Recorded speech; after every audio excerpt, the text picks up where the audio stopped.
Hello and welcome back or welcome to my channel. I am going to be talking about my very favorite books of the year. I read 50 books this year and these are my 5 top favorite books of the year. So I'm excited to tell you guys about these books. The first book I want to talk about is the Book of Form and Emptiness, and this was just like the book to make you feel all the feelings. I also think that it did an amazing job of representing mental health in this really interesting way. The story is about a small family, a couple and their son, and the father dies in this accident, and the mother and son have to keep on living through this life through some poverty in New York. The mother, there's some like hoarding behaviors. There's some psychosis that happens a little bit later on with the son, but it's done in such like a beautiful, empathetic way. And there's actually quite a bit of humor in this book. I really recommend this to anyone. It is a little bit longer, but I just enjoyed every minute of it. My next favorite book of the year is Under the Whispering Door, which is also about death. I think I just really loved books about death this year. This book is about this man who dies. He is taken by his reaper to this tea shop in between like the living and the dead in order to transition to the next thing. But while he's there, he really falls in love with all the other people there, the other reapers, some of the other ghosts, and kind of reanalyzes what his life was and what he wished he could have done differently. And this book is also talking about death, but in a more in a like a light way that I think is not gonna make you sad through your day if you've been reading this book.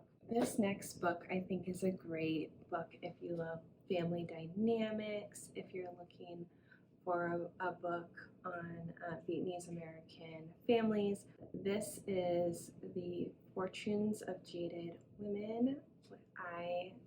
This was such a good book. I read this like right before I had my wedding, and I thought it was like a great encapsulation of, obviously I'm not Vietnamese, but just like families and the dynamics and the competition and all of that. But the plot of this book is this Vietnamese family, a long time ago, they were cursed. Of the women in the family will always have sons. And they've had this curse. It's been true for generations. But one day, one of the aunties of the family goes to her fortune teller in Hawaii, and the fortune teller gives her these 3 predictions: that there'll be a funeral, a marriage, and the birth of a son. And then the plot kind of goes from there, but the characters are so dynamic and so interesting, and I love the interactions with each other. So much family healing, and there's like a multi-narrative, which I do like for a family story. This next book is definitely a palate cleanser between all these books talking about death, but this book is Legends and Lattes, and I've definitely talked about this book before, but that's just how much I love this book.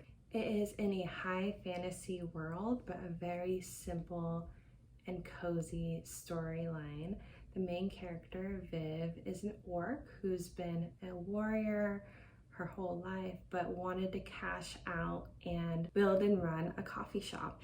And that's basically the whole plot of this book. This place that she's building this coffee shop in has never heard about coffee before, has never heard about coffee shops.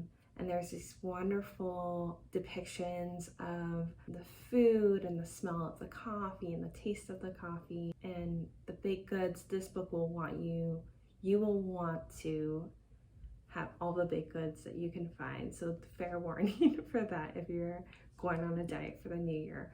But this book is the coziest book. I just want to reread it again whenever I'm feeling like I just want to like snuggle up and have good feelings when I'm reading a book.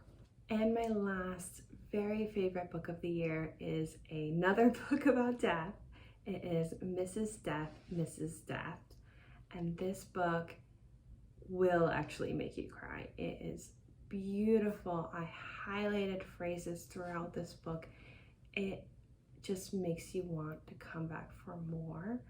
But the plot of this book is writer Wolf has seen Mrs. Death before in his life when his parents died and keeps on thinking about her. Mrs. Death is basically the Grim Reaper. She is who takes life away. And the book is this kind of back and forth between Wolf, the writer, and Mrs. Death. Kind of goes into her perspective, into his perspective. It's really just beautiful lyrical writing, almost like poetry. It's very emotional. I think I could reread this book and take away so many different things each time. So I would definitely recommend this book, but also fair warning if you've had death in your life, especially recently, that it will hurt your soul. Even if you haven't had death in your life recently, it will like probably make you cry. It was like in the best way. It kind of like rips you apart. All right, well, those were my favorite books of 2022. Follow my channel if you want to see my next favorite books for the new year, and I have some new kind of things going on in the new year, some new plans I'm excited to tell you guys about. But thank you so much for watching, and I'll see you soon.